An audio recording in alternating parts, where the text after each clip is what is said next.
#1. Extinction level event to The Wrath of God by Busta Rhymes. It's a very, very big ass title, but you know, it's okay.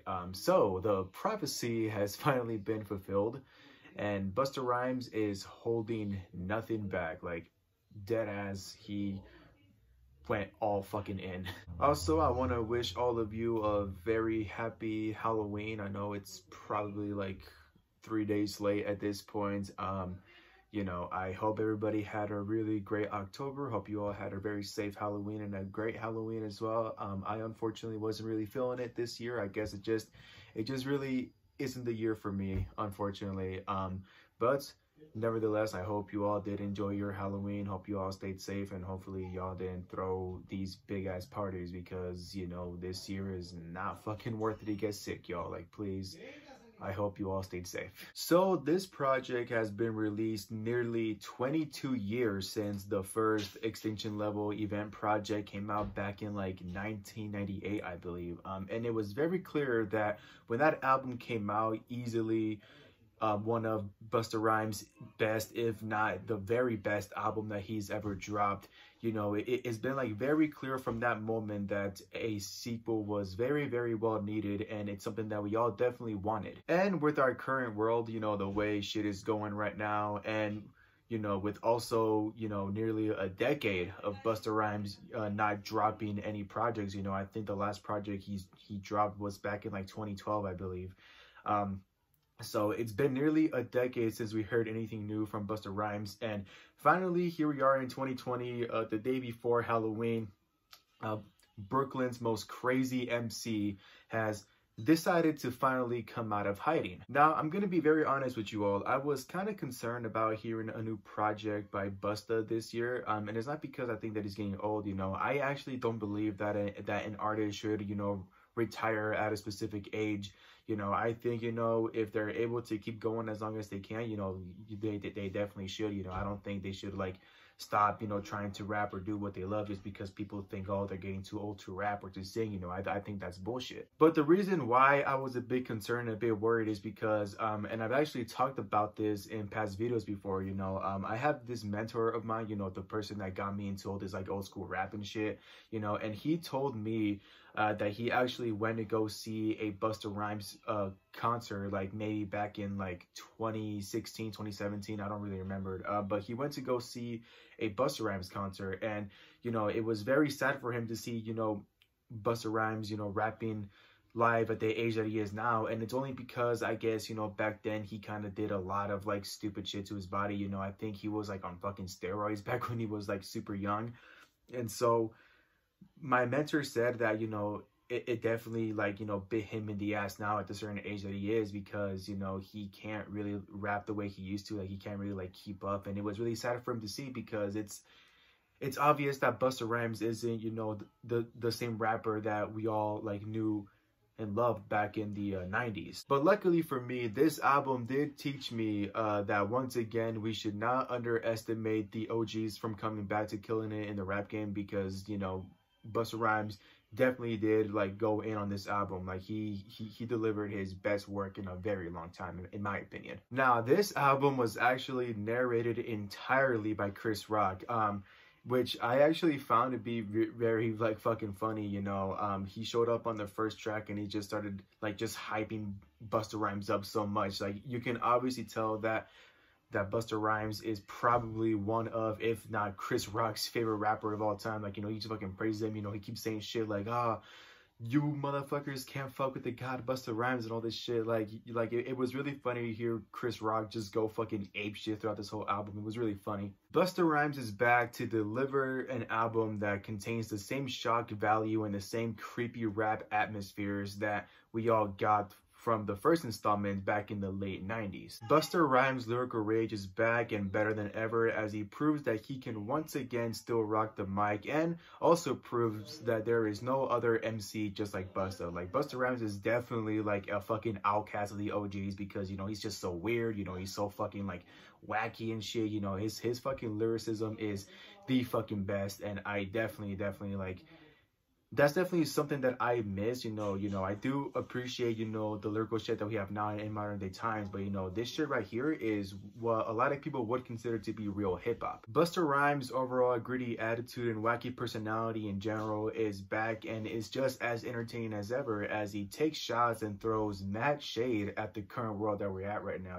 Busta Rhymes is super fucking pissed off at the world now. And, he's pretty much bringing the wrath of God, which is, himself, obviously.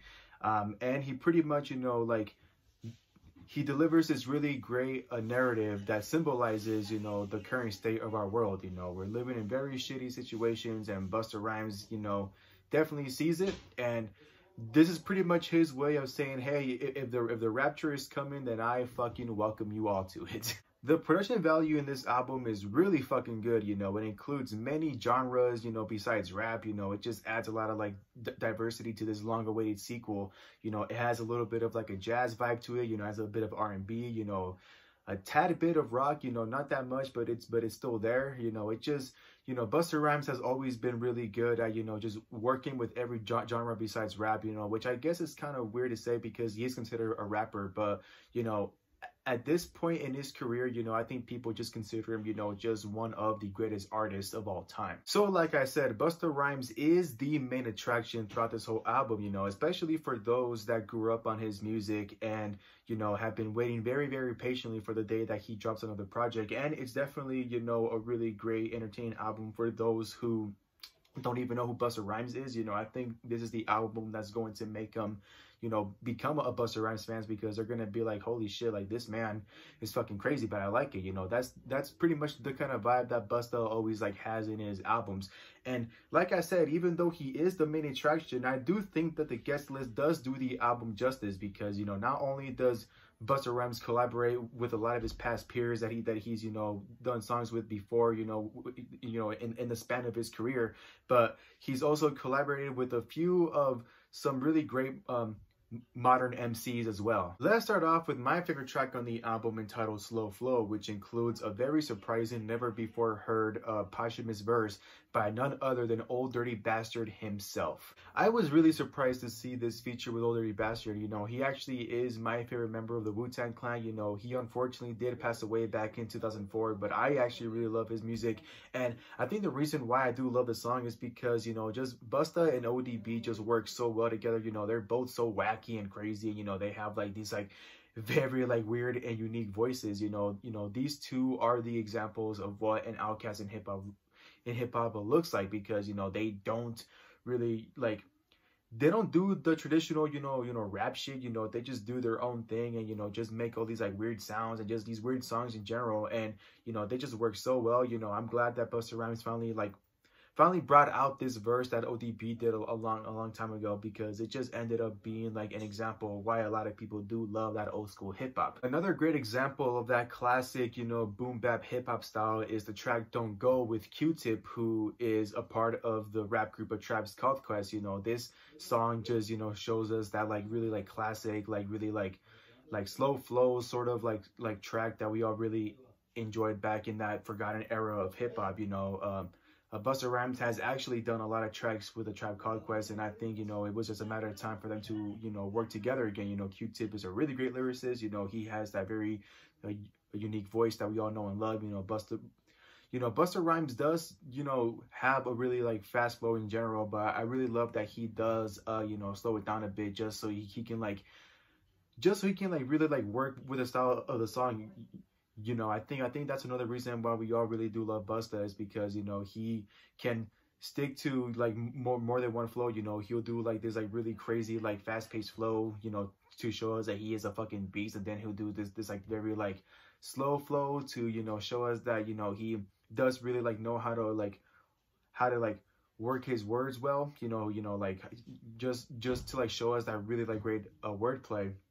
He can do just any kind of flow that he wants, and I think that's the reason why this song is also really good. And of course, the song that took everybody by surprise, I think a lot of people do really love this song. I've heard many people say that this is the best song on the album. I personally still like, the one with ODB, and that's because I really love ODB, and I think it's, a really great song. But this one is also a really good song. It's the track entitled Look Over Your Shoulder, I believe. and it's with none other than Kendrick Lamar himself. I gotta say, it seems that Kendrick has been super fucking silent throughout this whole year. You know, I actually haven't heard a single or a feature by him at all, you know, throughout this whole year. So I was really surprised to see him, you know, not only show up on a feature, but, you know, to show up on a Busta Rhymes album out of all places, you know. And honestly, he went fucking in, you know. He just fucking like just gave us, you know, just pretty much gave us an example of why people are still very crazy over Kendrick Lamar. You know, his fucking lyricism is really great. You know, his storytelling is fucking amazing as well. You know, that really like classic iconic voice that everybody knows. You know, even if you don't like hip hop that much, you know, you obviously do know who Kendrick Lamar is, because he is one of the greatest rappers that we have right now in modern day times. You know, he is like top fucking tier, you know, right next to J. Cole.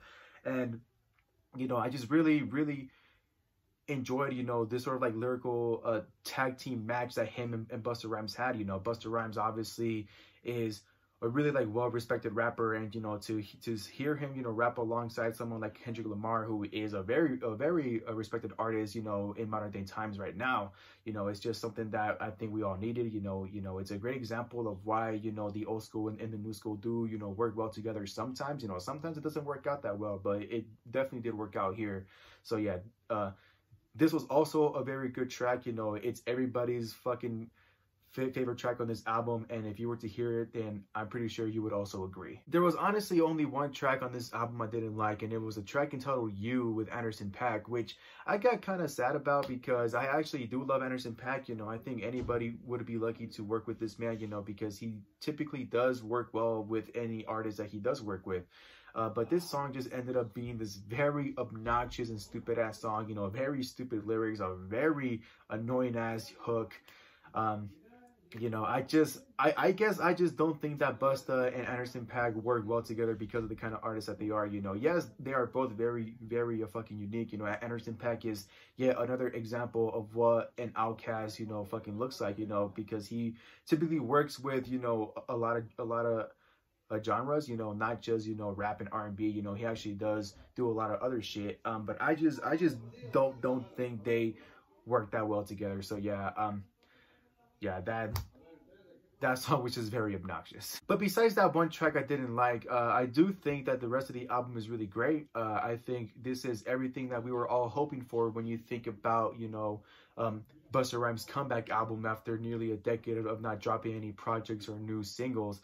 So yeah, I definitely recommend this one to each and every one of you. I think Chris Rock said it best when he said there is not a place in the world where Busta Rhymes isn't the baddest motherfucker alive. Thank you all so much for watching. Hope you guys enjoyed my review. Don't forget to like, subscribe, click that bell down below, all that good stuff, and don't forget to stay happy.